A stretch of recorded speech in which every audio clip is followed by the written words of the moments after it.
UP triple S C video के re exam के लिए ये हिंदी का प्रैक्टिस सेट नंबर पहला होगा और यहाँ पर केवल 25 क्वेश्चन आपको देखने को मिलेगा। यहाँ पर आप इसके प्लेलिस्ट को फॉलो कर सकते हैं जहाँ पर आपको जीके, रीजनिंग और हिंदी के प्रैक्टिस सेट दिए गए हैं। लिंक वीडियो के डिस्क्रिप्शन में मिल जाएगा। शुरू करते हैं। उससे पहले आपको एक क्वेश्चन दिखेगा, 4 विकल्प, आपको अपना उत्तर कमेंट करके बताना होगा 2 सेकंड में। क्वेश्चन है कि आजन्म शब्द में कौन सा समास है? आजन्म। तो देखिए, जब आप समास पढ़ते हैं तो समास में आप पहली समास पढ़ते हैं अव्ययी भाव समास, और यहाँ पे क्या फार्मूला होता है कि अनु, आ, इस तरह का शब्द आपको दिख जाए तो वहाँ पे क्या होता है? अव्ययी भाव समास। तो यहाँ पे देखिए कर्मधारय में क्या होता है? कर्मधारय में आपको विशेषता देखने को मिलती है। द्वंद्व में दोनों अलग अलग होते हैं, जैसे कि माता, पिता, और बहुब्रीहि में क्या होता है? 2 शब्द होते हैं और उन दोनों को मिलाने पर एक तीसरे के तरफ अर्थ जाता हुआ दिखाई देता है। आगे बढ़ते हैं तो अगला क्वेश्चन है कि आहा, आप आ गए, इस वाक्य में आहा शब्द क्या है? बताइए, आहा शब्द क्या है ये आपको बताना है। ये होगा अव्यय। अगला क्वेश्चन है कि अपने कार्यकाल से अनुभव प्रमाण पत्र लेने के लिए किसे आवेदन पत्र लिखेंगे? चूँकि जो हिंदी का क्वेश्चन आपसे पूछा जाएगा वीडियो में, वहाँ पे 50 क्वेश्चन होंगे और लेटर से भी क्वेश्चन वहाँ पूछा जाएगा, तो ये लेटर वाला क्वेश्चन है। तो अगर आपको अपने कार्यालय से लेना है तो ये होगा व्यवस्थापक महोदय। निम्नलिखित में से कौन सा मूल दीर्घ स्वर है? मूल दीर्घ स्वर मतलब दीर्घ होना चाहिए। तो ये देखिए, ये भी दीर्घ है, ये भी दीर्घ है और ये भी दीर्घ है, यानी कि आपका उत्तर हो जाएगा उपरोक्त सभी। अगर यहीं पे पूछा होता कि मूल ह्रस्व स्वर कौन है तो इसका उ हो जाता है, इसका अ हो जाता है और इसका छोटी ई हो जाता है। राज्य सरकारों द्वारा जारी आदेश किस नाम से जाने जाते हैं? 2 सेकंड हम रुक रहे हैं आपके लिए, तो सही उत्तर होगा राज्य शासनादेश। अगला क्वेश्चन है कि इनमें से कौन सा कार्यालय आदेश का मूल गुण नहीं है? मूल गुण नहीं है कौन? तो यह है बाहर भीतरी बातें। ठीक, ये कार्यालय आदेश का मूल गुण नहीं है। अगला क्वेश्चन है कि निम्नलिखित में से कौन सा स्वर संधि का प्रकार नहीं है? स्वर संधि में आपको कितने संधि देखने को मिलती है? तो यहाँ पे होता है दीर्घ, गुण और यण होता है, लेकिन विसर्ग नहीं होता है, क्योंकि जब आप संधि पढ़ेंगे तो संधि होती है 3, स्वर संधि, व्यंजन संधि और विसर्ग संधि। और यहाँ पे स्वर का भाग पूछा था, तो यहाँ पे स्वर में है दीर्घ, यण और गुण, अयादि, इसके अलावा वृद्धि संधि।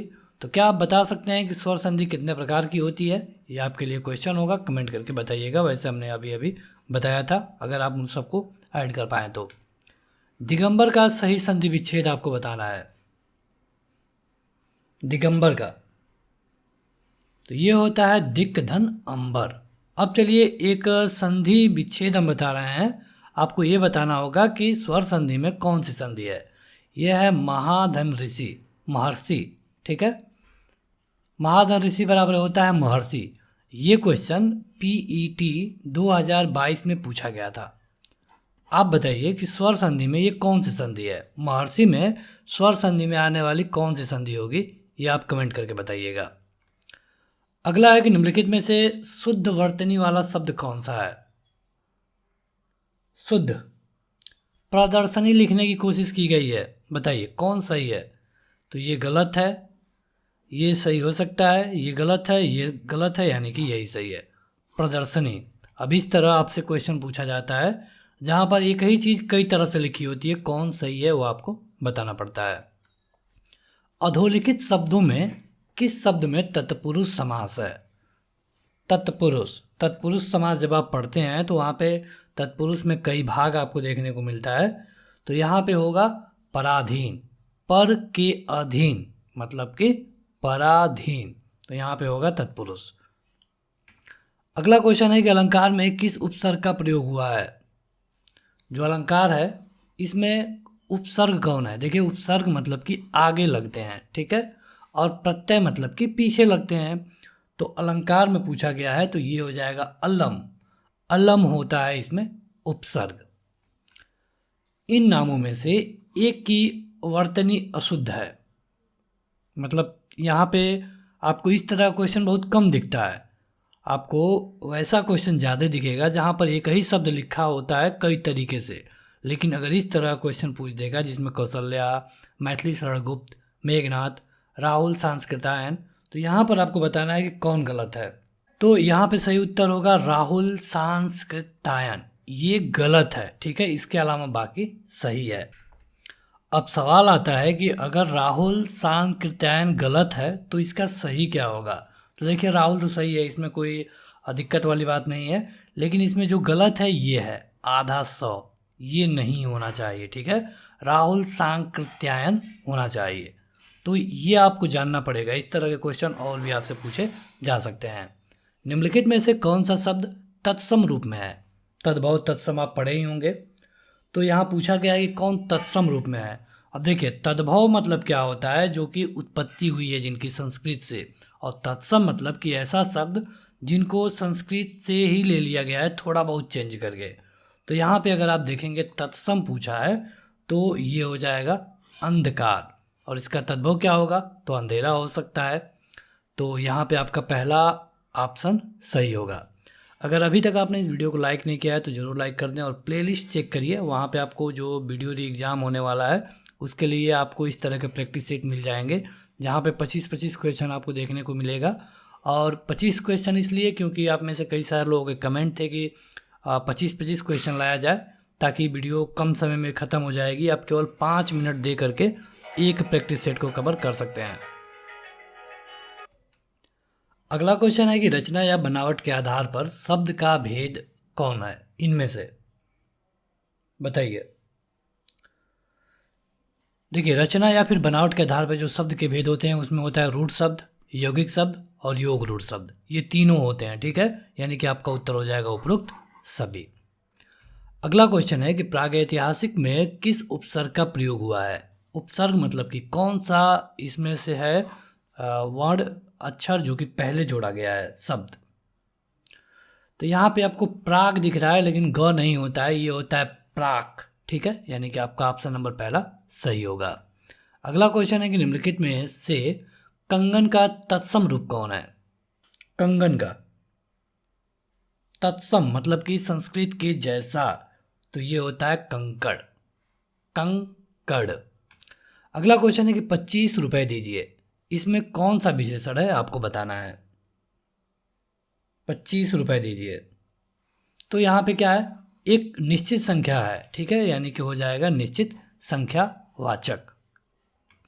निम्नलिखित शब्दों में तत्सम शब्द कौन सा नहीं है। जब तत्सम नहीं है तो या तो तद्भव होगा, नहीं तो देशज होगा, विदेशज होगा। तो यह है चक। इनमें से कौन द्रव्यवाचक संज्ञा है। अब द्रव्यवाचक संज्ञा क्या होता है, जहाँ पे द्रव्य के बारे में बात की जाती है। तो यहाँ पे अगर आप देखेंगे तो ये है एक व्यक्तिवाचक, किसी का नाम है, इसको भी आप व्यक्तिवाचक कह सकते हैं क्योंकि ये किसी दिन का नाम है। और ये पर्वत है, ये एक जातिवाचक है। लेकिन जो लोहा है यह एक क्या है, द्रव्यवाचक है। यानी कि इस क्वेश्चन का उत्तर क्या होगा, लोहा। क्रिया के जिस रूप से वर्तमान में क्रिया के होने का संदेह हो वह क्रिया का संदर्भ क्या कहलाता है। होने का संदेह, संदेह की बात की गई है, और इसे हम कहते हैं संदिग्ध वर्तमान। जहाँ पे होने का संदेह हो यानी कि संदिग्ध वर्तमान। बारी बारी में अव्यय कौन सा है। सभी लोग बारी बारी आए, मतलब कि क्या, मतलब कि श्रेणीवाचक। ठीक है, आपका ऑप्शन नंबर सी सही होगा। अगला क्वेश्चन है कि इनमें से किस शब्द के पर्यायवाची में गलती है। तो यह है सूर्य, दिवस, याम, वासर। क्योंकि अगर आप देखेंगे तो कमल का जलज होता है, पंकज होता है, सरोज, ये सही है। पुष्प का कुसुम, फूल, सुमन, ये भी सही है। सरस्वती का गिरा, भारती और बाणी, ये भी सही है। लेकिन सूर्य का दिवस नहीं होगा, तो यहाँ पे ये गलत हो जाएगा। अगला क्वेश्चन है कि निम्नलिखित में से कौन सा शब्द समूहवाचक है। समूहवाचक मतलब कि जहाँ ऐसा शब्द जिससे पूरे एक समूह का बोध हो।